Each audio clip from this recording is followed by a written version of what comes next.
Clash of Minds mempersembahkan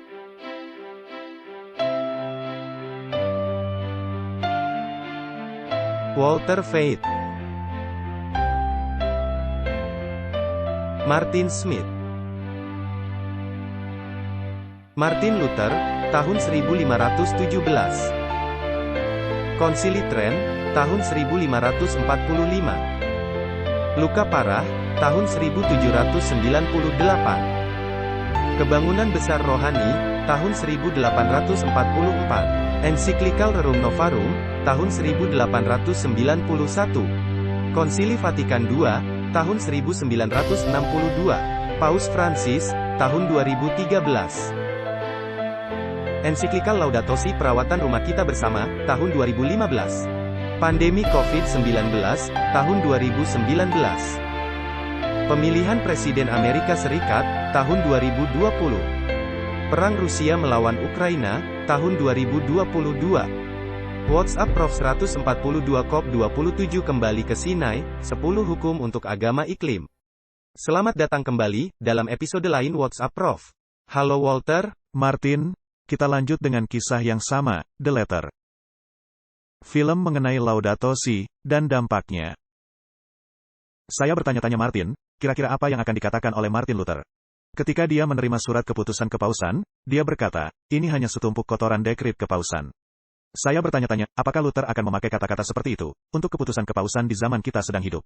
Saya merasa yakin, itu sebenarnya sangat pas. Oh, engkau nakal juga ya?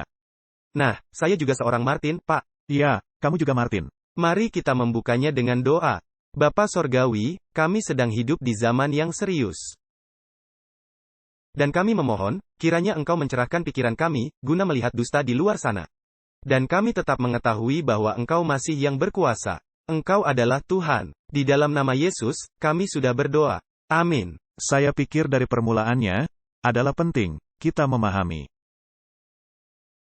Hanya ada satu Allah, dan tidak ada Allah lain. Itu merupakan hal paling penting. Allah juga berkata dalam firman-Nya, lihat, aku memberitahu engkau terlebih dahulu, sehingga ketika hal itu terjadi, engkau akan percaya. Ini merupakan kitab nubuatan, dan menceritakan hal yang akan terjadi. Dan ketika peristiwa-peristiwa ini dibukakan di depan mata kita, kita semestinya berpaling kepada Allah, yang tidak ada duanya. Tetapi dunia telah menyajikan berbagai hal yang sebenarnya adalah satu, dan kompromi seperti yang sudah kita pernah bahas sebelumnya. Dan kompromi ini mesti mencapai puncaknya. Dan bahkan jika sekiranya bandul akan berayun, landasan telah disiapkan, sehingga akan berayun ke arah paham kekafiran, di dalam kekristenan.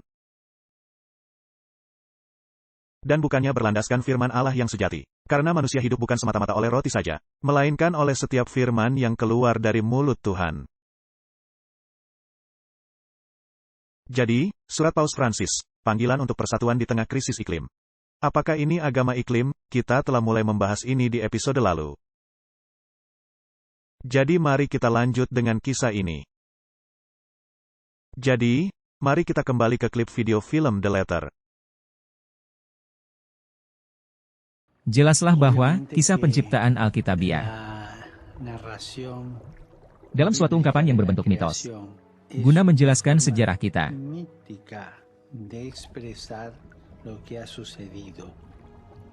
Meskipun saya tidak mempraktekkan agama, pengalaman yang dialami seseorang di bawah air, di dunia ini. Jika Anda mau meluangkan waktu, dengan merenung, dan mendengar dan mengamati, akan selalu membuat Anda terheran-heran. Siapa yang bertanggung jawab? Bagaimana semuanya ada di sini? Jika Anda melihat sains, dan Anda bisa menjadi berputus asa. Tetapi kita juga memerlukan kisah. Kita memerlukan wacana yang dibawakan oleh iman. Suatu motivasi agar kita bisa bertindak. Setiap agama besar telah menerima tantangan guna menangani krisis lingkungan. Dan mereka melakukannya melalui kisah mereka dan wacana mereka. Pertemuan besar pertama, agama-agama. Bersama-sama dengan kelompok-kelompok besar lingkungan, terjadi di tahun 1986, di Assisi. Di Italia, tempat kelahiran dari Santo Francis. Dan hadir kelompok-kelompok konservasi lingkungan di sana. dan hadir perwakilan dari 5 agama besar dunia. Laudato Si dan Theologia yang menjadi landasan Laudato Si adalah mengenai menghimbau kita ke dalam suatu persekutuan yang lebih mendalam dengan dunia alami. Tidak pernah ada undangan dari Paus kepada semua dunia keagamaan dan dunia sekuler, guna menjadi mitra berdampingan dalam menangani topik besar. Ini adalah unik. Itu yang menjadi titik balik. Dalam cara Paus memulai ensiklikalnya, yang kita sebut Laudato Si, terpujilah, dari Amsal Penciptaan. Lalu kemudian keseluruhan pasal pertama, praktisnya diabdikan untuk Santo Francis dari Assisi. Santo Francis, sebagai suatu mistik, mempunyai intuisi itu bagi dunia yang diciptakan. Terpujilah Engkau, Tuanku, dengan seluruh makhluk ciptaanmu. Khususnya Tuan Saudara Matahari. Terpujilah Engkau, Tuanku, melalui saudari bulan dan bintang-bintang. Terpujilah Engkau, Tuanku, melalui saudara angin. Dan melalui udara, awan dan hikmat dan setiap jenis cuaca. Kita memiliki Paus Francis. Ini adalah Francis pertama di dalam sejarah Gereja Katolik. Tidak seorang pun yang berani memakai nama Francis, karena ini sebuah tantangan. Ini artinya, Anda sedang mengikuti jejak langkah Santo Francis. Francis dari Assisi.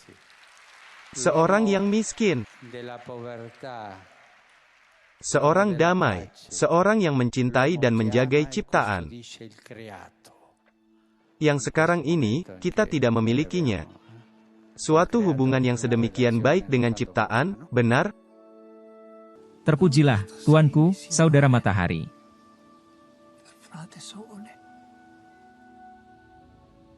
Saya bisa mengatakan, bahkan dengan cara saya yang kecil, bahwa ini merupakan hal yang saya telah alami sebagai anggota Ordo Fransiskan. Bersukacita dengan tidak memiliki apapun, tetapi menikmati segala sesuatunya. Martin, saya kehilangan kata-kata. Ini merupakan bentuk terburuk paham kekafiran yang bisa disajikan ke hadapan Anda. Saudara Matahari, Saudari Bulan. Itu merupakan penyembahan kekafiran matahari zaman kuno, dan penyembahan bulan, yang dapat ditelusuri kembali ke zaman Babel. Semuanya diambil alih oleh Francis dari Assisi, sebagai penjaga alam. Menurut saya, Allah lah yang menjadi penjaga alam. Menurut saya, Allah lah yang menjadi pencipta. Siapa perwujudan kekafiran ini, yang diduga memakai jubah Kristen, sehingga menerima kehormatan, dia tidak tahu apapun. Dia mati, dia ada di kubur. Dan Martin, inilah yang dipercayai oleh dunia. Dan bumi menjadi ilahi. Dan kisah penciptaan, menurut Paus, adalah sekedar mitos. Jadi, saya duga Paus menjadi seorang kafir yang ahli biologi, ahli geologi, ahli genetika, atau apapun nama yang hendak Anda pakai. Karena Alkitab merujuk kepada kisah penciptaan. Hampir di setiap pasal, Alkitab merujuk kepada suatu banjir universal, di mana Yesus menegaskannya. Orang-orang ini menyangkali segalanya. Orang-orang ini menjadi musuh Allah, yang diberi roh oleh kaum Jesuit. Lalu datang orang ini, yang menyebut dirinya sebagai Francis, penjaga dari ciptaan. Martin, apakah ada rencana atau agenda, yang mereka telah tuliskan di naskah mereka? Bagi setiap orang guna membacanya, dan tidak seorang pun yang menyadarinya. Saya pikir, ini adalah puncak. Dari berabad-abad, dari 6.000 tahun bentuk teror setan kepada bumi. Ini merupakan finalnya, karena sekarang, setan menentang pencipta yang sejati. Jadi, sekarang setan menempatkan penjaga ciptaan yang palsu. Jadi, saya pikir, saya sependapat dengan Martin Luther, bahwa surat itu merupakan bagian dari dekrit yang menjadi tumpukan kotoran Roma. Saya juga sependapat. Itulah surat yang mesti kita pelajari. Hanya ada satu surat, dan jika mereka tidak berbicara sesuai dengan firman ini, maka tidaklah terbit terang atasnya. Jadi, Martin, ketika mereka membicarakan mengenai Asisi, dan ketika mereka mengadakan pertemuan itu di Vatikan. Di Asisi, ketika semua para pemimpin keagamaan datang bersama-sama. Saya teringat pernah memberikan ceramah beberapa tahun yang lalu, mengenai peristiwa dalam mengenang Asisi. Dan semua para pemimpin keagamaan ini, duduk di panggung. Telah terjadinya dorongan untuk penyatuan, dan kenyataan dengan menyebut Asisi. Yang dikaitkan kepada Francis, sudah menjadi pendahuluan, untuk hal yang akan datang. Hal ini sudah direncanakan, dalam jangka waktu yang sangat panjang. Memang ini merupakan hal yang akan kita lihat sekarang, tetapi Amsal Penciptaan yang ditulis oleh Francis dari Asisi, bukanlah dari tahun 1200-an. Nah, jika mereka semua duduk di sana, di dalam deretan panjang di Vatikan, Dalai Lama, dan semua para pemimpin keagamaan, dan semua agama-agama di bumi, dengan perwakilan mereka. Bagaimana jika Anda menayangkan di layar, tidak ada nama lain, di langit dan di bumi, dengan mana, engkau boleh diselamatkan? Bukankah itu seperti melakukan sesuatu yang menimbulkan masalah? Memang. Saya belum mencantumkan, tetapi adanya keseluruhan berita baru di Jerman. Di mana di puncak gereja. Di mana mereka merestorasi bangunan. Dan adanya teks yang ditaruh di sana oleh Raja zaman abad pertengahan. Pada periode masa reformasi. Yang tertulis, tidak ada nama lain di langit dan di bumi, di mana olehnya Anda diselamatkan. Dan parlemen bergejolak, karena betapa beraninya Anda membuat pernyataan semacam ini. Apakah pikiran orang-orang telah disiapkan? Untuk masa sekarang kita sedang hidup. Jadi Martin, pilihannya adalah antara, tidak ada nama lain. Dan saya teringat kepada seorang imam Jesuit yang menulis buku berjudul, Tidak ada nama lain, dan memakai tanda tanya. Dan kemudian dia lanjut, memberitahu Anda, bahwa ada banyak nama lainnya, yang olehnya Anda bisa diselamatkan. Yang secara terang-terangan, menentang Alkitab.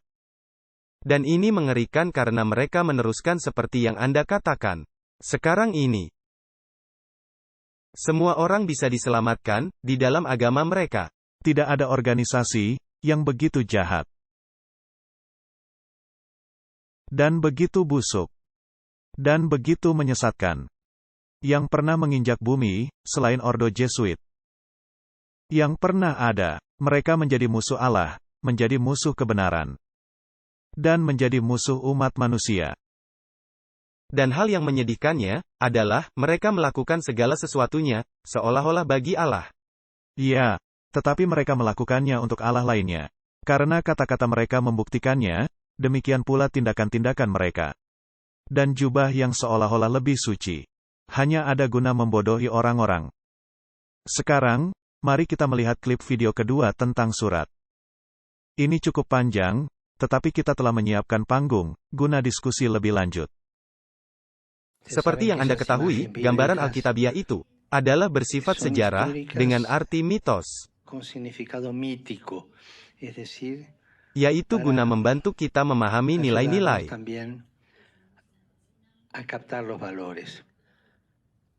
Menara Babel sedang dibangun. Dikatakan bahwa keangkuhan manusia pada masa itu, jika sebuah bata merah jatuh, pekerja yang menjatuhkan bata merah itu akan dihukum secara kejam. Jika seorang pekerja yang jatuh, itu tidak menjadi masalah besar. Mereka menggantikan pekerja itu, dan pekerjaan berlanjut. Dan itu merupakan kunci dalam menafsirkan hal yang terjadi sekarang ini. Jika alam runtuh, tidak ada reaksi apapun.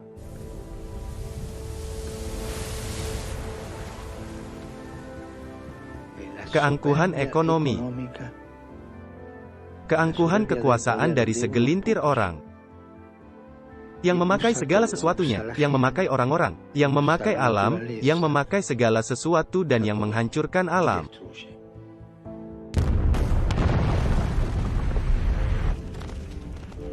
Musim panas ini, kita melihat kebakaran. Kita melihat bagaimana angin puting beliung, gempa bumi. Bagaimana alam sedang mengeluh. Alam sedang menjerit, hentikan, hentikan.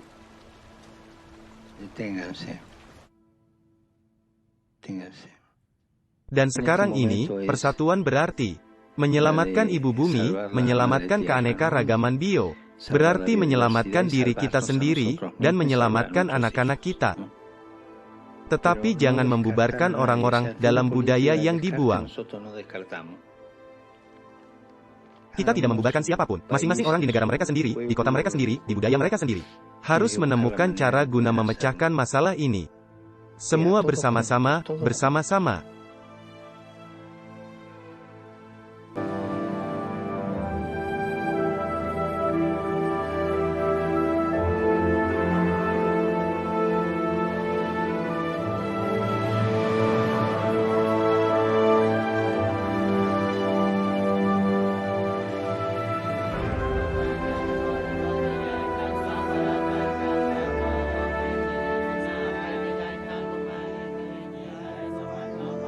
Umat manusia telah hidup di bumi ini, dan telah menyaksikannya dan mengamatinya selama ribuan tahun. Kita telah banyak belajar. Kita tidak menyebutnya sebagai ekologi, kita tidak menyebutnya sebagai konservasi. Kita hanya merasakan adanya hal yang bekerja di sini, sesuatu yang indah, misterius dan agung, dan dahsyat. Kita menyebutnya hal sakral. Dan saya pikir, kita mesti membawa kembali hal sakral itu. Mengetuk kepada keperluan mendalam, adanya tempat-tempat di mana tirai antara langit dan bumi menjadi suatu hal yang tipis.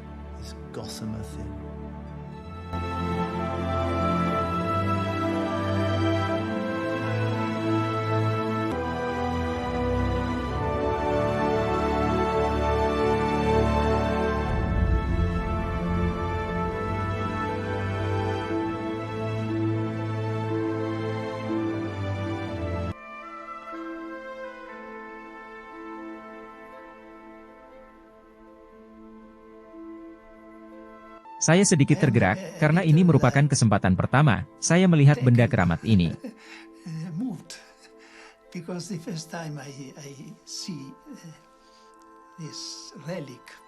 Santo Francis memiliki ketertarikan kepada tempat-tempat berbatu-batu seperti yang satu ini. Dalam keheningan yang menyeluruh, dia memperbarui kontak dengan sumber kehidupannya.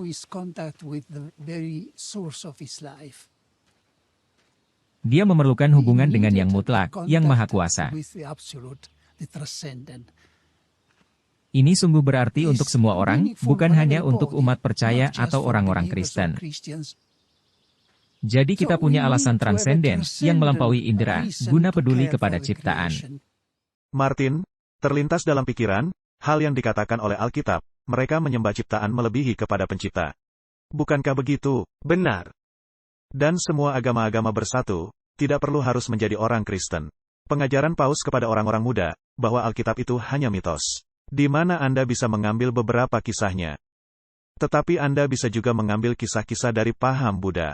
Dan bisa juga mengambil kisah-kisah dari agama-agama bumi. Bahkan dari evolusi. Dan kita sudah berada di bumi selama ribuan tahun. Setiap prinsip Alkitab, mereka menyangkalinya. Lalu mereka menerbitkan buku doa Laudato Si. Bahkan paham Protestan pada permulaannya memiliki buku doa umum. Dan jika Anda tidak berdoa dengan cara itu, maka Anda dilemparkan ke penjara. Beraninya Anda berdoa kepada Allah, memakai kata-kata Anda sendiri. Jadi, jika Anda memiliki doa berulang ini, di mana Anda bisa berdoa dengan cara berulang-ulang. Tetapi Alkitab berkata, janganlah kamu berdoa seperti orang kafir, dengan mengulang-ulangi doamu. Bayangkan jika Anda melakukan hal itu, dalam hubungan Anda. Setiap hari Anda mulai dengan ritual yang sama, dan Anda mengulangi kepada istri Anda. Hal apapun yang Anda telah pelajari, untuk diulangi. Pada akhirnya istri Anda, akan melempar pena ke kepala Anda. Ya, pada akhirnya, mungkin bisa saja istri saya itu mengusir saya keluar dari rumah. Nah, saya bertanya-tanya, apakah Bunda Maria tidak jemu dengan 10 kali salam Maria, dan 1 salam Bapa kita? Lalu menghilangkan bagian akhir, salam kepada Bapa. Karena Bapa tidak harus memiliki dominasi dalam kerajaan untuk selama-lamanya. Jadi, Martin, ini sungguh membuat stres, bahwa seluruh dunia sedang bergerak menuju ke arah paham kekafiran. Apakah mereka menjadi anggota suatu agama atau menjadi anggota paham ateis, sekarang tidak ada lagi perbedaannya. Dan mereka melakukannya, dengan memakai perekat perubahan iklim. Ini demi kebaikan bersama dan umat manusia. Ini adalah penyembahan bumi, lebih menyembah ciptaan, daripada pencipta itu sendiri. Nah, situs Newsweek melaporkan, tanggal 25 Agustus. Untuk dosa kita atas emisi, adanya hukum iklim 10+1. Pengharapan iklim, mungkin tidak didapat dari pertemuan ke-27 dari para pemimpin dunia mengenai topik ini, melainkan dari tempat yang dekat, dari suatu kekuasaan spiritual yang amat penting. Sekelompok kami baru-baru ini, berkumpul di Gunung Sinai. Guna membayangkan pekabaran pengharapan apa, dan transformasi agama apa, yang bisa ditawarkan kepada umat manusia. Ketika kita berjuang dengan tantangan keadilan iklim. Nah, ini sangat menarik. Ini adalah majalah sekuler Newsweek. Dan mereka sedang membicarakan hukum 10+1.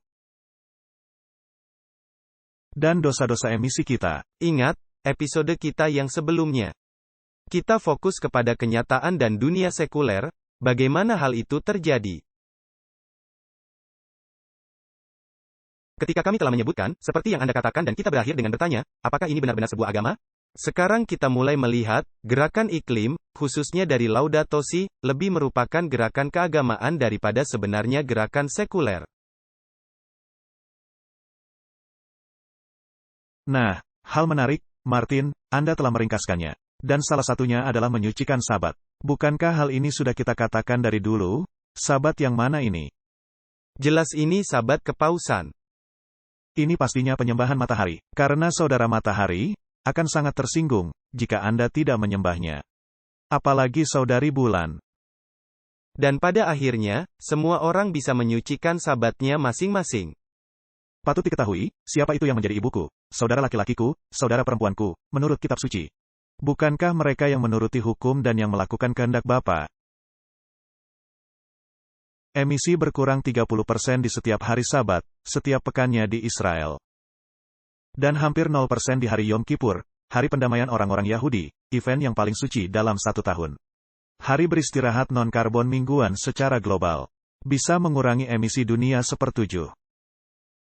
Yang bisa disucikan oleh komunitas iman berbeda, di hari-hari berbeda. Hormati Ibu Bumi. Christina Greer, 15 tahun dari California berkata bahwa perubahan iklim merupakan bentuk pembakaran rumah kita, yang menjadi tempat kehidupan kita. Dan kepada semua makhluk hidup. Dan +1, jangan berputus asa atau berhenti berjuang. Ketika para pemimpin keagamaan dari berbagai agama, mendaki Gunung Sinai. Pada tanggal 13 November, selama COP27, mereka berupaya menyentuh hati umat manusia, dan memberitakan suatu pekabaran nubuatan. Kuasa Gunung Sinai telah pernah bekerja 1 kali di zaman dulu, guna mendorong revolusi moral. Ini mesti kembali terjadi. Saya ingin berkomentar. Di Gunung Sinai, ketika hukum dinyatakan, apa yang menjadi hukum yang pertama? Tidak ada Tuhan lain. Akulah, Tuhan Allahmu, yang membawa kamu keluar dari Mesir. Ini sangat khusus. Jangan padamu ada ilah lain, di hadapan hadiratku. Berapa banyak agama, yang sedang mendaki gunung ini, sekarang? Pada dasarnya, semua agama. Jadi, apa yang terjadi kepada hukum yang pertama? Hilang. Itulah sebabnya ada hukum yang baru. Jadi kita mesti memiliki hukum yang baru, ditambah 1. Nah, Martin, kita tertawa, tetapi ini benar-benar tidak lucu. Ini sangat serius. Ini menjadi masalah. Saya pikir, orang-orang tidak memahami, betapa seriusnya masalah ini. Ini sangat serius, karena merupakan pertentangan terakhir dengan Allah semesta alam. Ini merupakan suatu penghinaan kepada Allah, di mana umat manusia secara kolektif. Termasuk, apa yang disebut sebagai perwakilannya. Mengesampingkan Allah. Seolah-olah Allah tidak akan turun tangan sama sekali. Menurut saya, keseluruhan perubahan iklim ini adalah Menara Babel. Karena mereka sedang membangun ini menentang Allah, karena seperti yang disebutkan Paus, kita mesti menyelamatkan diri kita sendiri. Baiklah, mari kita melihat sejauh mana ini berlaku. Pusat lintas agama untuk perkembangan yang berkesinambungan. Di Gunung Sinai, suatu panggilan nubuatan bagi keadilan iklim dan upacara pertobatan. Komunitas keagamaan dan para pemimpin keagamaan memiliki peranan kunci dalam menangani perubahan iklim dan keadilan iklim yang memerlukan transformasi mendalam di dalam masyarakat. Jadi, apakah ini merupakan pergerakan keagamaan? Jelas sekali. Gunung Sinai, yang memiliki ingatan dan makna sangat besar, sebagai tempat pernyataan dan kesadaran kolektif dari paham kekristenan, Yudaisme, Islam dan agama-agama lainnya, sebagai suatu tempat sakral kuno. Gunung Sinai merupakan situs dari pengalaman nubuatan dan menerima pekabaran Allah karena nabi-nabi seperti Musa dan Elia dalam 3 keseluruhan tradisi Abraham dan Nabi Muhammad dalam tradisi Islam. COP27 yang mengambil tempat di Gunung Sinai dapat mengingatkan umat manusia dari tanggung jawab sakral kita guna peduli kepada ciptaan Allah. Martin, apa yang membuat suatu tempat itu sakral? Allah. Tetapi ini telah ditiadakan. Maka tempat ini tidak lagi sakral. Hal yang sama terjadi dengan Sabat. Jika Allah dihilangkan dari dalamnya, bagaimana bisa masih menjadi suci? Jika kita ambil contoh, Gunung Karmel. Ini merupakan tempat sakral, tetapi telah didirikan kuil bahai di tempat itu. Yang berbicara mengenai pihak yang salah. Saya pernah mengambil fotonya. Ini berbicara mengenai pihak yang dipersalahkan. Siapa itu? Oknum yang dilemparkan keluar dari sorga. Kami datang ke Sinai dalam gerakan pertobatan dan pencarian. Kami berupaya mencari visi baru bagi umat manusia. Apa yang salah dengan visi yang terdahulu? Ini sudah usang, dan tidak cocok dalam lingkup mereka. Sedangkan saya berpikir visi lama itu akan bertahan untuk selamanya. Dan tidak ada hal yang ditambahkan, kata Alkitab. Dan hukum ini akan bertahan sampai penutupan waktu. Tidak ada satu titik atau noktah pun akan dihilangkan dari hukum, hingga segala sesuatunya telah digenapi. Apa yang akan terjadi kepada orang-orang yang merubah-rubah firman dan nubuatan? Lebih mudah untuk langit dan bumi menghilang, daripada satu titik atau satu noktah pun menghilang dari hukum. Tetapi mereka nampaknya berupaya dan melakukan keinginan mereka sendiri. Dan kita berupaya menerima dan menegaskan pesan mengenai kehidupan yang berkesinambungan. Dan kebiasaan-kebiasaan yang mesti didengar umat manusia, sekarang ini. Lembaga Lintas Agama Elia, dan Dewan Para Pimpinan Keagamaan Dunia, membawakan bersama-sama beberapa tokoh utama dunia, dalam hal keagamaan. Dari paham Yudaisme, Islam, Kekristenan, paham Buddha dan semua agama-agama di India. Ini mencakup keseluruhannya, dan mereka telah memilih Gunung Sinai guna mengumumkan suatu perangkat hukum yang baru. Ini sesungguhnya, setan yang memberikan pernyataan. Nah, ketika Paus memilih hukum dan meniadakan keseluruhannya, maka jelas mereka tidak akan menyertakan Sabat. Mereka akan mengambil Sabat lainnya. Dari situs Vatican News, tanggal 3 November tahun 2022, Paus di Bahrain. Bawakan air persaudaraan bagi padang pasir keberadaan bersama, umat manusia. Paus, orang yang sangat sibuk. Khususnya, mengingat usianya. Paus telah mengadakan kunjungan ke 39 negara dunia, sejak menduduki jabatannya. Nah, Latimer berbicara kepada Ridley, ketika mereka sedang mengalami mati syahid, atau masa sebelumnya. Dia bertanya, siapakah uskup paling rajin di seluruh dunia? Dan jawabannya adalah, setan. Dia selalu ada di tempatnya, dan tidak mengenal lelah dalam upayanya. Saya tidak tahu, apakah itu bisa dipakai sebagai perbandingan, tetapi kita bisa melihatnya. Saya berada di tanah ini, tempat pohon kehidupan, katanya, sebagai penabur perdamaian, agar mengalami hal seperti peristiwa hari ini. Dan yang turut ambil bagian dalam forum dialog antara Timur dan Barat, demi keberadaan bersama yang dipenuhi perdamaian. Bapa Suci, yang sesungguhnya, merupakan penghujatan. Menegaskan agar berupaya tanpa kenal lelah, guna menghadapi keadaan darurat iklim. Dan yang menyatakan pengharapannya, bahwa pertemuan COP27, yang akan segera berlangsung, dan sekarang ini sedang berlangsung, akan menjadi satu langkah maju, dalam kaitannya. Saya berada di sini, hari ini, sebagai seorang percaya, sebagai orang Kristen, sebagai peziarah perdamaian, kata Paus. Karena hari ini, lebih dari yang pernah ada, kita telah dipanggil, dari mana-mana, untuk menyerahkan diri kita secara serius untuk mengadakan perdamaian. Damai, damai, Martin. Damai dan aman, tiba-tiba mereka ditimpa oleh kebinasaan. Nah, apakah ini hanya sekedar dunia keagamaan? Ataukah juga dunia politik yang menjadi selaras? Apakah Vatikan memiliki kembali awan politik? Nah, bukankah mereka berkata bahwa dia menaiki tahta perserikatan bangsa-bangsa? Tepat sekali. Baiklah, marilah kita melibatkan perserikatan bangsa-bangsa. Katakan, ya, bagi suatu dunia yang bersatu di antara bangsa-bangsa, desak tahta suci. Dan ini berasal dari halaman website Perserikatan Bangsa-Bangsa, seperti yang Anda lihat. Jadi, perlu untuk beralih dari strategi kekuatan politik, ekonomi, dan kekuatan militer ke rencana perdamaian global. Katakan tidak bagi dunia yang terbagi-bagi, di antara kekuatan-kekuatan yang saling bertentangan. Saya meyakini, perang yang masih berkecamuk di Ukraina merupakan bagian tak terpisahkan dari suatu persiapan guna menciptakan suatu cara berpikir. Kami menginginkan perdamaian. Kami pada akhirnya ingin perdamaian. Tepat sekali. Segala sesuatunya, nampaknya terdampak oleh perang ini. Jadi, ini nampaknya berjalan bersamaan dengan hal lainnya, sehingga Anda mengalami kekacauan di satu sisi. Dan adanya pembicaraan perdamaian, di sisi lainnya. Sekarang adalah terserah kepada partai negara masing-masing, menjadi suatu kunci persetujuan internasional. Menghormati kewajiban yang dibebankan kepada mereka dan untuk mewujudkan perjanjian semacam itu. Kata utusan kepausan, mendorong kemauan politik. Bagi konferensi iklim PBB mendatang, pada COP27, jadi ini merupakan penggabungan gereja dan negara. Nah, sekali saja negara memaksakan konsep keagamaan, dan perubahan iklim adalah sebuah agama, seperti yang sudah kita bahas. Dan yang merupakan agama kafir. Dan yang menentang Allah. Karena memiliki perangkat hukum yang berbeda, dan yang membalikkan urutannya. Dan yang membalikkan hal yang menjadi nasihat bagi kita, kepada sekedar mitos.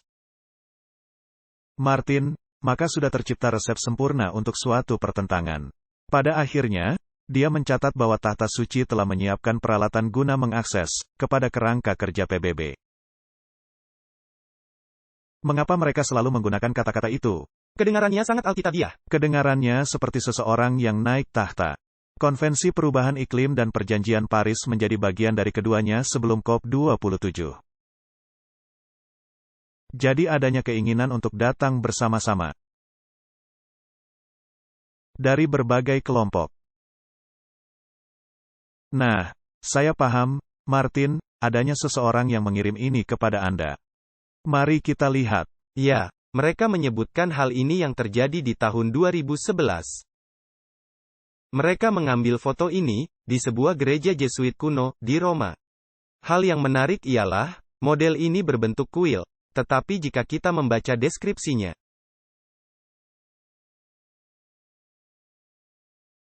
ini merupakan perwakilan dari seluruh agama-agama di dunia. Dan di puncaknya, ada patung Yesus. Tetapi nampaknya ini bukan Yesus sejati. Ini pastinya Yesus kekafiran. Hal ini sangat cocok kepada situasi Gunung Sinai yang ada sekarang. Jadi, Martin, di sini ada model, berbentuk kuil, yang mencakup semua agama-agama. Tetapi memang ada tempatnya yang nyata, yang disebut Pantheon. Di mana terdapat juga perwakilan dari agama-agama dunia, dalam tata perencanaan Roma. Jadi ini sudah direncanakan dalam jangka waktu lama. Dan ini telah dituliskan buat Anda, pada tahapan ini. Dan saya pikir, ini layak untuk dibaca, seperti yang disampaikan orangnya. Sebuah model kuil kuno Jesuit yang terbuat dari kayu, yang mencakup semua agama di dunia, di gereja Jesuit. Ini adalah gereja Gesu, yang merupakan gereja utama di Roma, tempat kedudukan Jesuit.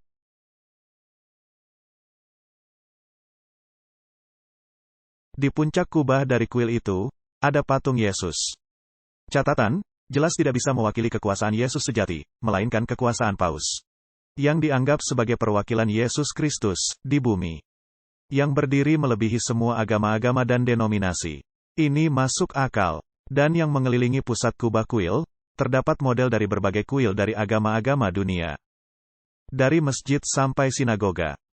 Model ini mendemonstrasikan visi dari Ordo Jesuit, dan cocok kepada konteks dari perkembangan yang ada sekarang, dalam ruang lingkup keagamaan dan politik. Jadi, telah senantiasa menjadi objek dari Ordo Jesuit, guna menyatukan semua agama-agama dan sistem politik. Di bawah pengawasan dan kepemimpinan Pontifex Maximus. Inilah yang menjadi tujuan dari Ordo Jesuit. Agar bisa melakukan hal itu, maka dia mesti menghancurkan agama yang sejati. Benar. Jadi ini merupakan musuh dari kebenaran.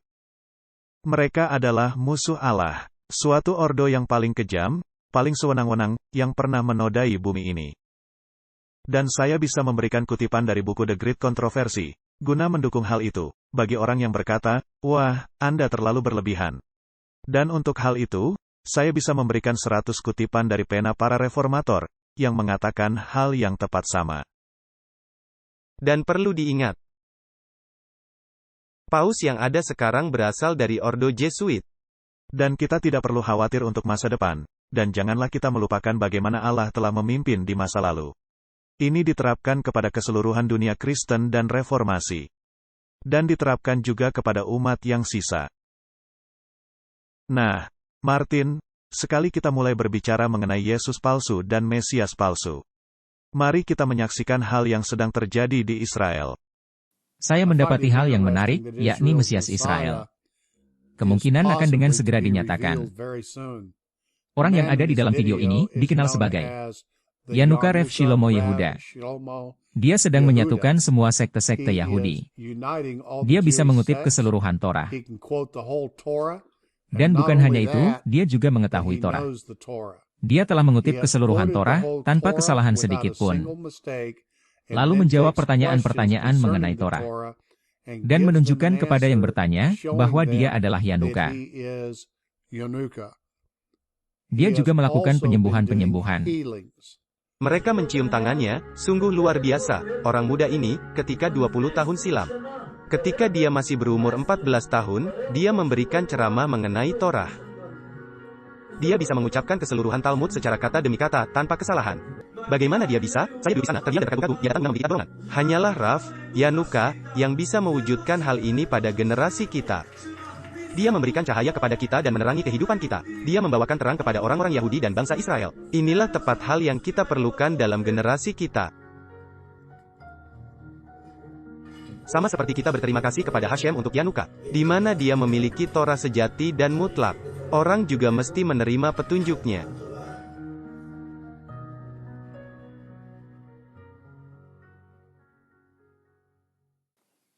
Martin, dia bisa mengutip Torah. Tetapi dia juga mengutip Talmud.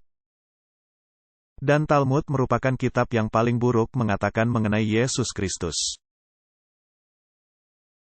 Dan mengenai penghukuman dari Yesus Kristus di masa depan, yang akan menimpa. Jadi, ini begitu jahat dan buruk, sehingga saya tidak berkeinginan mengutipnya di dalam forum ini. Jadi, Martin, ini adalah pencampuran. Dan segera sesudah adanya pencampuran, maka terdapat anggur Babel. Dan kembali mereka menyangkali dia yang menjadi jalan, kebenaran dan hidup. Dan pikirkan saja dampak yang akan ditimbulkannya. Segala sesuatunya akan mencapai puncak suatu bencana sangat besar.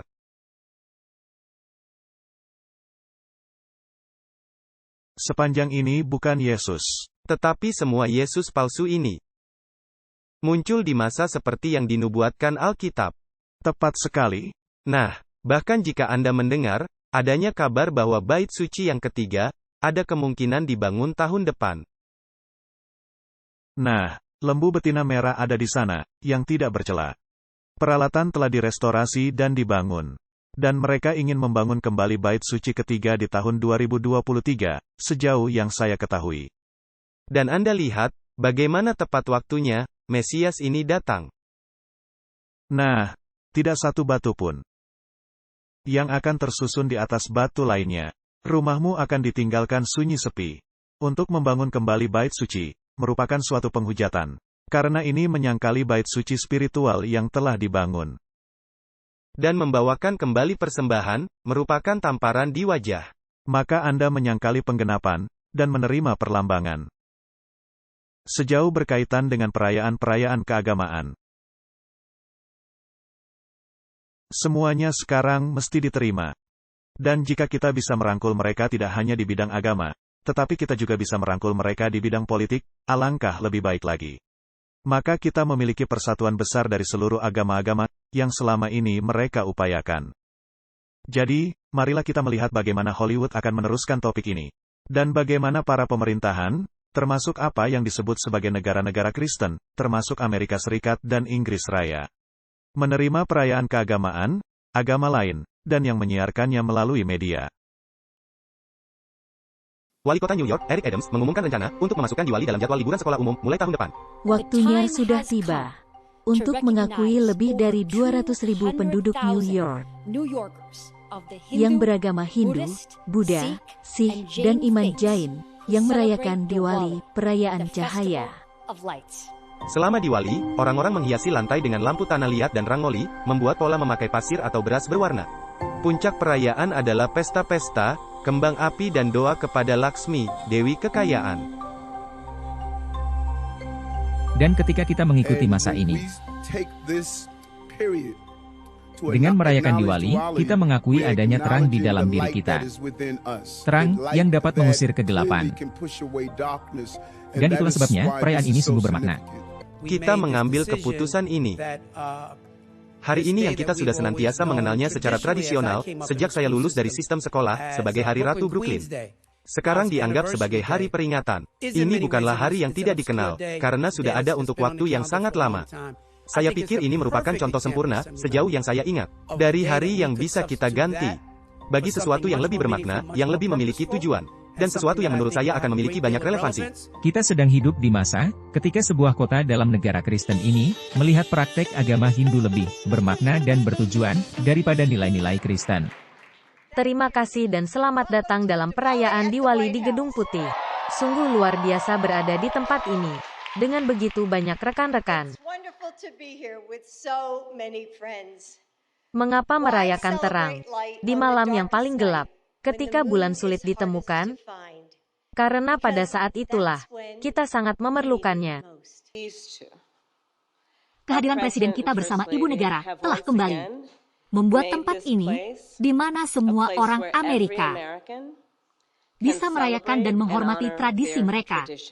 Malam ini, tentunya, kita bergabung bersama lebih dari 1 miliar orang di seluruh dunia, menyalakan gaya dan memperingati perjuangan kebaikan atas kejahatan.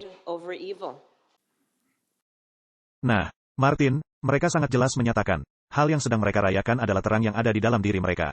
Nah, Alkitab mengatakan adanya tokoh lain. Akulah terang dunia. Itu adalah Yesus. Jadi apakah ada terang di dalam diri kita? Karena adanya terang di dalam diri kita sendiri. Siapa yang memperkenalkan pemikiran itu kepada umat manusia? Lucifer. Ya, Lucifer. Jadi, ketika Anda merayakan terang, Anda sedang merayakan inisiasi yang bersifat Luciferian.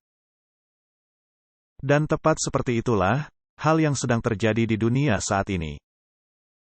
Dan perayaan besar, hari besar ketika Lucifer akan menyatakan dirinya di tahun 2025, menurut Elisa Bailey. Martin, apakah kita sedang hidup di masa yang menarik? Jelas sekali, bukankah Lucifer akan menyatakan dirinya sebagai malaikat terang? Ya. Dan kita tidak bisa menggambarkan hal ini sebagai Raja Utara yang melawan Raja Selatan.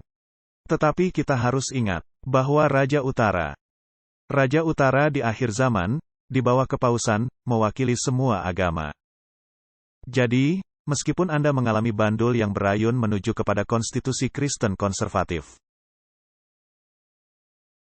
maka itu akan tetap kekristenan yang bersifat kekafiran. Karena masih didasarkan kepada prinsip kepausan. Ini menunjukkan betapa lihainya hal-hal ini telah dirancangkan. Jadi situs The Times of India sangat senang mencatat. Amerika Serikat, Biden menjadi tuan rumah resepsi Diwali terbesar di Gedung Putih. Martin, merupakan hal menarik bahwa Biden bukanlah presiden yang pertama, karena dikatakan di sini, sejak orang-orang Gedung Putih merayakan festival ini pada masa pemerintahan George Bush. Jadi ini anggota Bones lainnya. Nampaknya orang-orang Bones sangat sibuk. Grup kecil dengan masyarakat rahasia, dengan jabat tangan rahasia. Dan ritual kecil memuatkan yang mereka lakukan. Tidak peduli, apakah Anda berada di pihak kiri atau kanan. Tidak berpengaruh. Dua pihak itu sama-sama saling sepakat mengenai prinsip Babel ini. Kemudian dari situs The Guardian, Rishi Sunak akan menjadi Perdana Menteri Inggris pertama dari orang kulit berwarna, dan juga penganut Hindu pertama di nomor 10.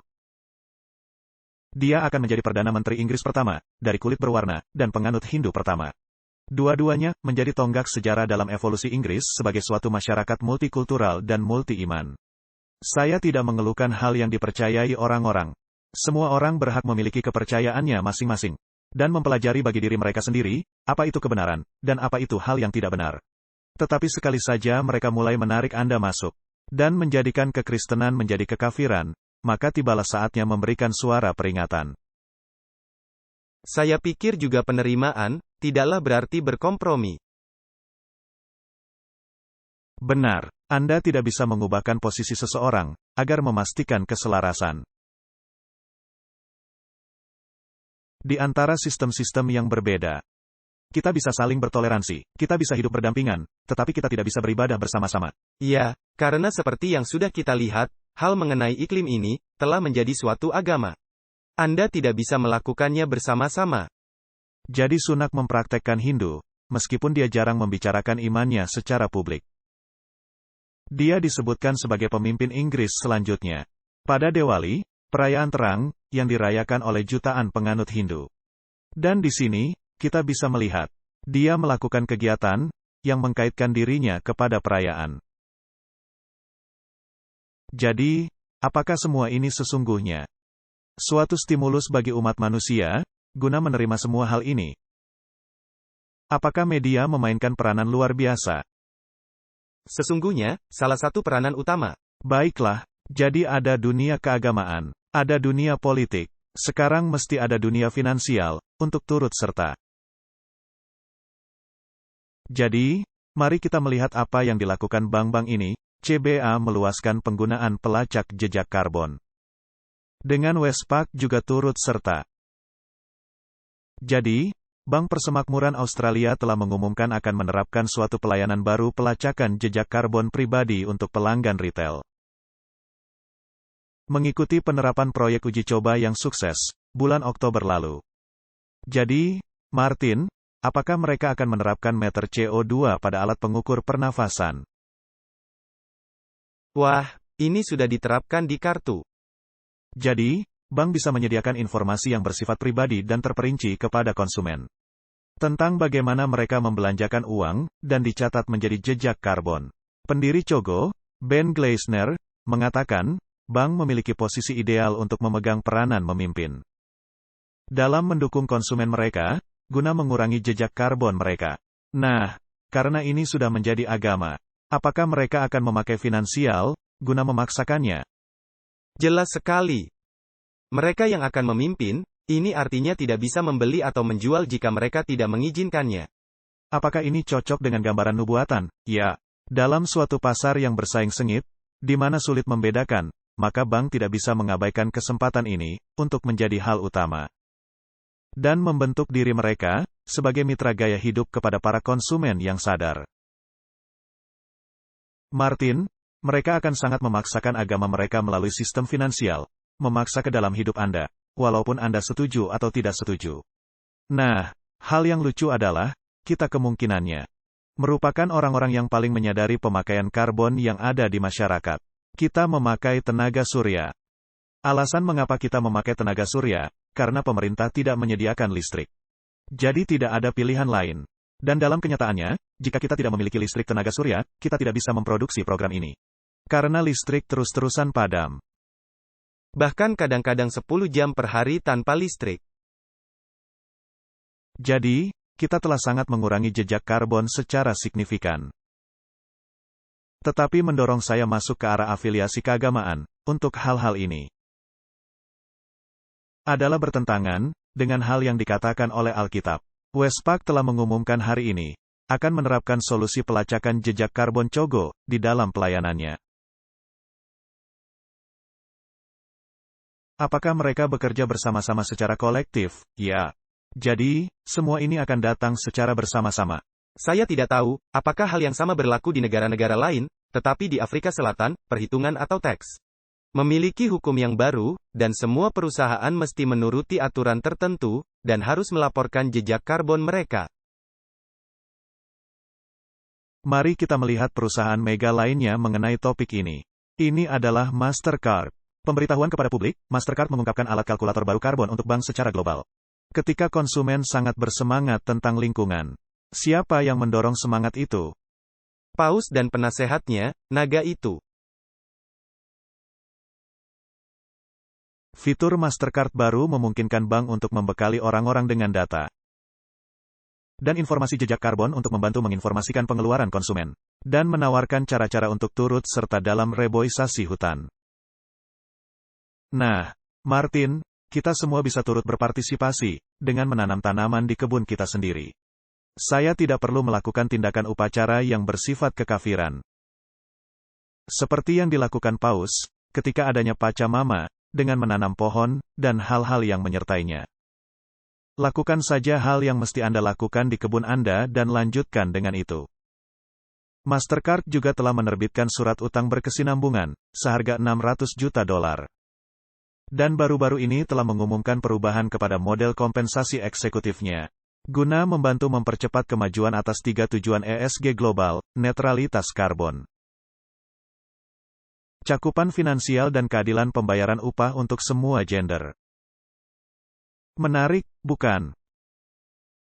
Semua ini dalam rangka dukungan perusahaan, guna membangun suatu ekonomi yang lebih berkesinambungan dan mencakup, dan bersifat digital. Martin, jika orang-orang tidak bisa melihat kemana kita sedang menuju, maka saya khawatir, mereka telah kehilangan kompas spiritual mereka. Saya ingin menambahkan hal lainnya, jika Anda ingin menaruh tanda binatang di chip atau apapun itu.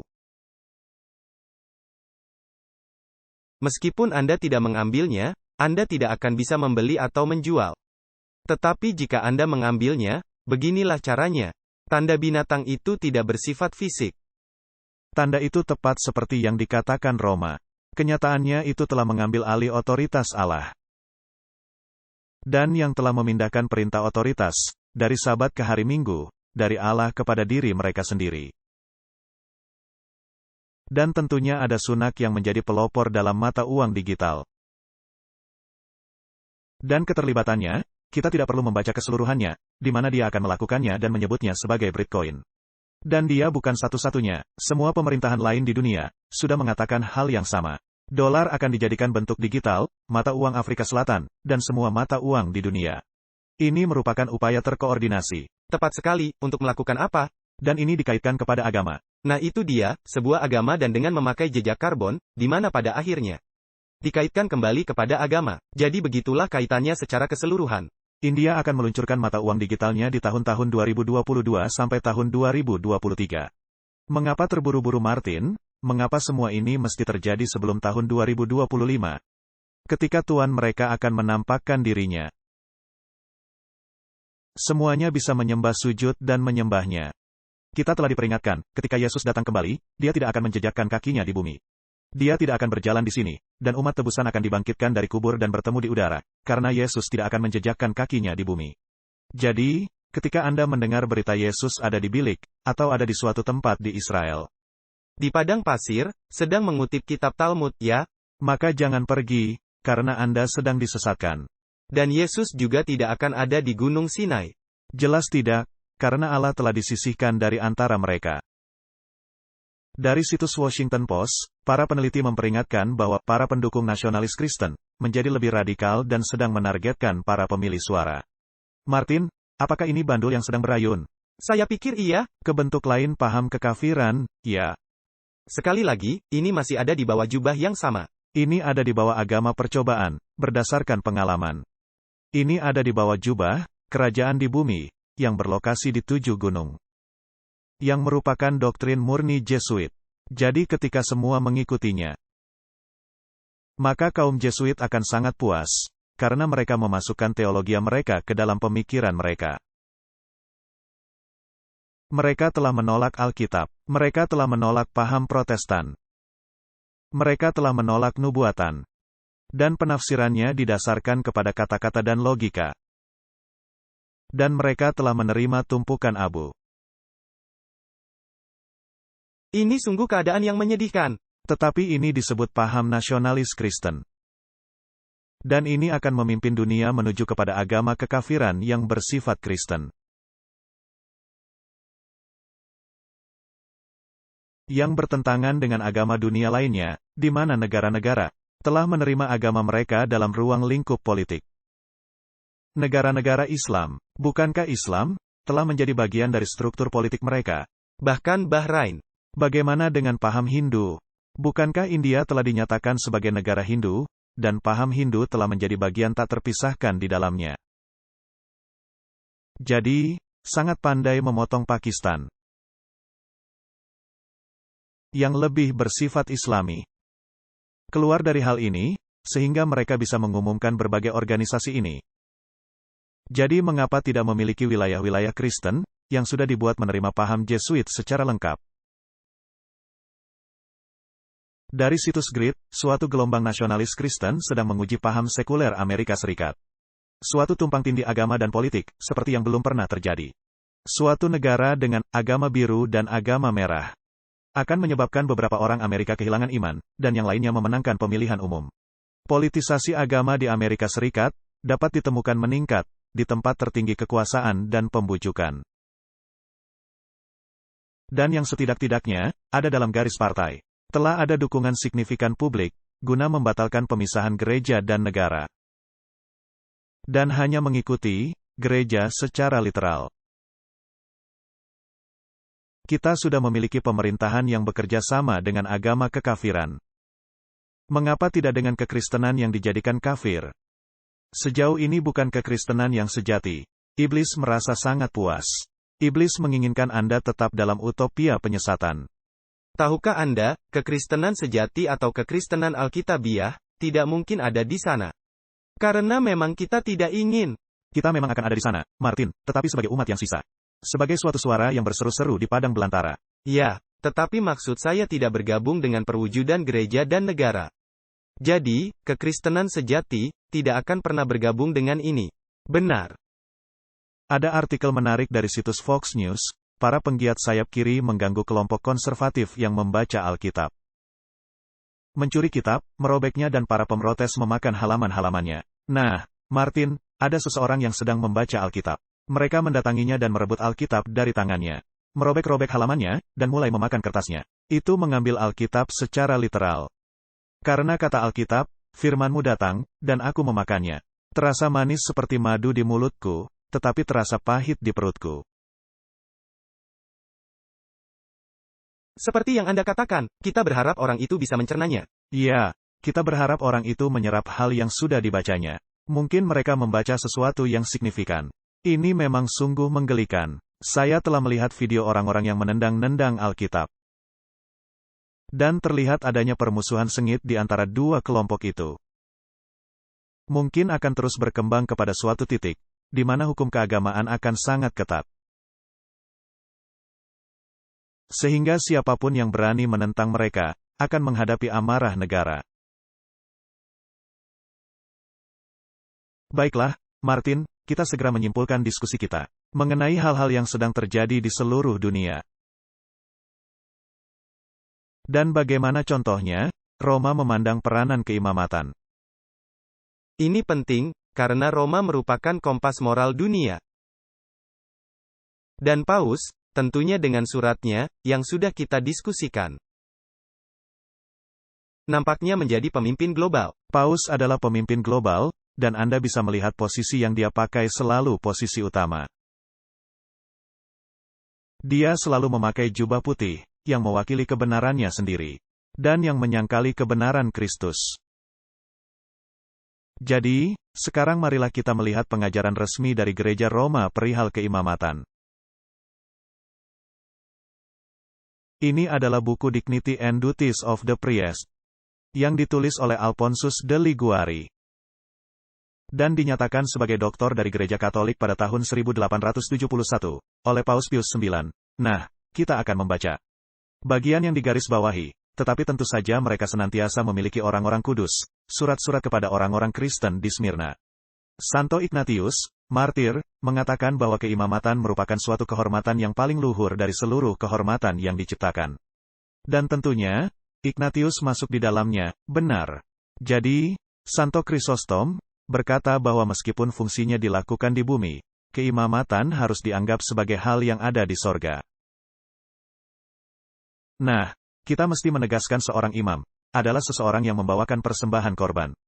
Seorang pendeta Protestan tidak bisa menjadi seorang imam, hanya bisa menjadi pelayan firman. Dia hanya bisa melayani. Pelayanan artinya melayani. Tetapi imam ini adalah seseorang yang membawa persembahan korban. Persembahan korban apa yang akan mereka bawakan jika melalui satu pengorbanan, Kristus telah menyempurnakannya? Jadi, menurut Kasian, seorang imam Allah mesti ditinggikan melebihi semua petinggi bumi dan melebihi semua makhluk ilahi. Saya melihat video tentang Biden yang sedang berbicara kepada seorang imam muda yang berlagak, dan Biden memanggilnya Bapak. Yang semacam menunjukkan tampuk kekuasaan ini. Imam hanya lebih rendah kepada Allah. Seperti yang dikatakan Paus Innocent III, apakah ada kutipan Alkitab di sini? Tidak ada. Ini hanya bersumber dari apa yang disebut sebagai orang kudus. Dan Paus Innocent III berkata, imam ditempatkan di antara Allah dan manusia. Saya pikir, hanya Kristus sebagai pengantara. Tidak ada orang yang sampai kepada Bapa, kecuali melalui Kristus. Tetapi di sini adanya orang yang lain. Tetapi yang lebih tinggi daripada manusia. Ini menjadi masalah besar. Coba kita lihat, bagaimana hebatnya para imam itu. Santo Denis menyebut imam sebagai manusia ilahi. Ini adalah penghujatan. Karenanya, dia telah menyebut keimamatan sebagai petinggi ilahi. Santo Efrem mengatakan, karunia menjadi petinggi keimamatan, melebihi seluruh hikmat. Saya mengakui, bahwa pemahaman saya, benar-benar ditantang, ketika saya melihat keimamatan modern. Melalui penghormatan kepada petinggi keimamatan, Santo Mary dari Oignes, biasa mencium tanah, yang telah dijejaki oleh seorang imam. Sedangkan Rasul Yohanes yang agung, yang menulis kitab Wahyu tersungkur di kaki seorang malaikat. Dan malaikat menegurnya. Tetapi di sini, kita melihat hal kebalikannya. Martin, saya sudah merasa mual, tetapi demi kejelasan, kita akan lanjut. Ilahi, kata Santo Cyril dari Alexandria. Kita mesti menegaskan, hal yang mereka kutip di sini bersumber dari Santo, orang kudus, yang mereka sangat hormati. Ini bukan dari dokumen yang tidak jelas. Jabatan itu dipercayakan kepada para imam. Santo Ambrose telah menyebut jabatan keimamatan sebagai profesi ilahi. Keseluruhan gereja tidak bisa memberikan penghormatan kepada Allah ataupun menerima begitu banyak kasih karunia. Sama seperti seorang imam yang sedang melaksanakan sebuah misa. Untuk kehormatan terbesar yang dapat diberikan oleh seluruh gereja, tanpa imam kepada Allah, akan terdiri dari mempersembahkan kepadanya dalam pengorbanan nyawa semua orang. Ini adalah paham kekafiran. Semua bangsa-bangsa yang ada di hadapan seorang imam, seolah-olah bukan makhluk hidup sama sekali. Jadi kita sama sekali tidak ada harganya, dibandingkan dengan seorang imam, Martin. Jadi, dengan melakukan sebuah misa, di mana seorang imam mengorbankan Yesus Kristus dalam korban. Meskipun Yesus Kristus telah dikorbankan hanya satu kali saja dan untuk selamanya, dan tidak lagi diperlukan korban menurut kitab suci. Dan Yesus yang menjadi korban. Seorang imam lebih memberikan penghormatan kepada Tuhan, dibandingkan jika seluruh manusia, yang mati bagi Allah, memberikan persembahan korban nyawa mereka. Yesus telah mati guna membentuk lembaga keimamatan. Sedangkan saya pikir, Yesus membuka jalan agar kita bisa berkomunikasi langsung kepada Allah. Barang siapa yang datang kepadaku, sekali-kali aku tidak akan menolak dia. Tidaklah perlu bagi penebus untuk mati, agar menyelamatkan dunia. Setetes dari darahnya, setetes air mata, atau doa, sudahlah cukup mendapatkan keselamatan bagi semuanya. Karena doa yang demikian, yang memiliki nilai tak terhitung, sudahlah cukup guna menyelamatkan bukan hanya satu dunia, melainkan 1000 dunia. Martin, pernyataan ini menyangkali pengorbanan Kristus, dan yang menguranginya hanya kepada perbuatan. Setetes air mata bisa menyelamatkan dunia. Tidak bisa, tanpa darah, tidak ada penghapusan dosa. Yesus telah membayar tunai. Ini adalah penghujatan. Guna membentuk lembaga keimamatan, kematian Yesus memang diperlukan. Itu memang benar. Mereka harus membunuh Yesus, agar bisa meninggikan diri mereka ke level seorang imam. Dan mereka terus membuat Yesus mati, melalui misa. Karena tidak ada sedetik pun di bumi, ketika misa dibacakan, dengan meyakinkan, agar Yesus tetap mati. Siapa yang menghendaki hal seperti itu? Setan. Jadi misa adalah lembaga hasil bentukan setan. Demikian juga transubstansiasi. Adalah hasil suatu pemikiran yang jahat. Karena Alkitab dengan jelas menyatakan, ini adalah suatu peringatan, atas pekerjaan Kristus, bukan untuk mengulangi hal yang sudah dilakukan. Dan kemudian kita bisa mengingatkan semua orang, lembaga ini adalah lembaga yang memimpin dunia, guna mendapatkan persatuan dan perdamaian. Dan para imam kudus ini, yang bersifat ilahi. Dan bahwa seluruh dunia boleh mati, dan tidaklah penting, dibandingkan dengan seorang imam kecil bisa lakukan. Dan ini membawa kita ke poin lainnya. Ini bertanggal 7 November tahun 2022, berarti sangat baru. Kardinal Perancis Jean-Pierre Ricard telah disebutkan oleh gereja sebagai salah satu dari 11 kardinal yang melayani. Atau mantan uskup yang dituduh melakukan kekerasan seksual. Dalam laporannya bulan Oktober tahun 2021, suatu komite independen, yang dibentuk oleh gereja Katolik di Perancis, ini baru di satu negara, Martin, menemukan sekitar 216.000 anak-anak telah dilecehkan, sejak tahun 1950-an. Kebanyakannya, anak-anak laki, berumur 10 tahun hingga 13 tahun. Pimpinan panel mengatakan, telah ada bukti hingga 3.200 pelaku pelecehan. Dan bukti telah diserahkan kepada penuntut, dalam 22 kasus, di mana tindakan kriminal masih dapat dilancarkan.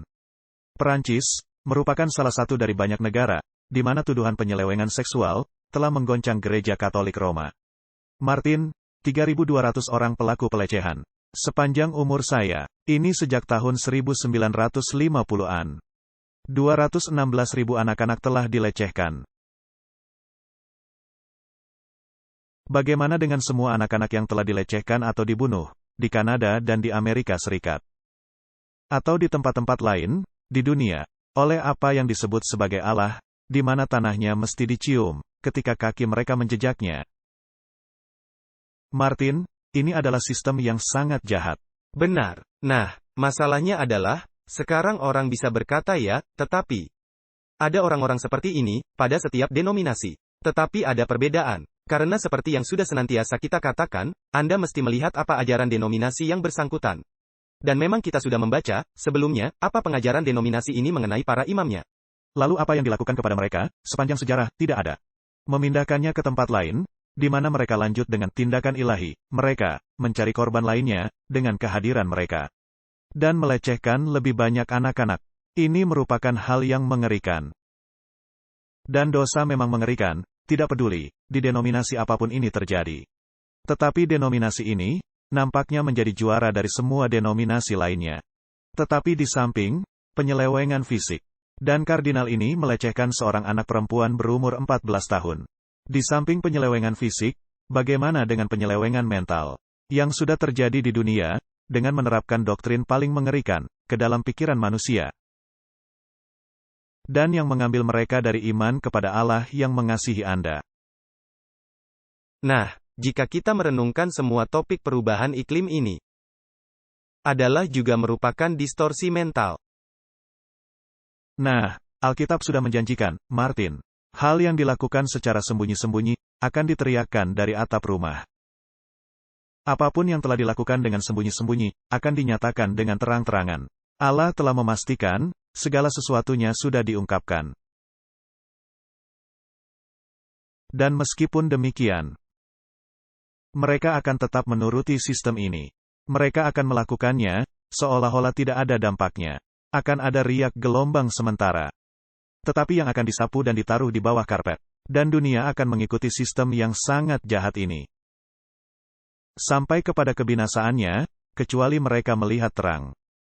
Dan mereka akan melakukannya dengan heran. Mereka semua heran dan mengikut binatang itu. Jadi, Martin, ketika tiba kepada topik ini, hal yang sedang terjadi di dunia sekarang ini, dan adanya hukum yang baru, yang sedang dibuat di Gunung Sinai. Tetapi bagi saya dan seisi rumah saya, kami akan menuruti hukum yang lama. Karena tidak ada satu titik pun atau satu noktah pun, akan dihilangkan dari hukum, sampai segala sesuatunya terjadi. Marilah kita berdoa. Bapa Sorgawi, sungguh suatu sistem yang mengerikan. Dan dunia sedang mengikutinya, seperti perayaan terang. Tetapi terang itu, bukanlah terang yang berasal daripadamu. Itu merupakan terang palsu, terang Lucifer. Saya berdoa, kiranya terang yang sejati, bisa menyinari dunia. Dan banyak yang akan melihatnya, dan memisahkan diri mereka dari Babel. Dan menerima kebenaran, di dalam Yesus. Amin. Diproduksi oleh Clash of Minds.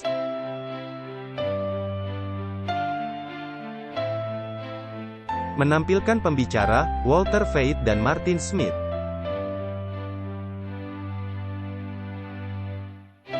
Ucapan terima kasih yang tulus. Untuk dorongan semangat, doa dan sumbangan finansial yang limpah. Untuk kontak lebih lanjut.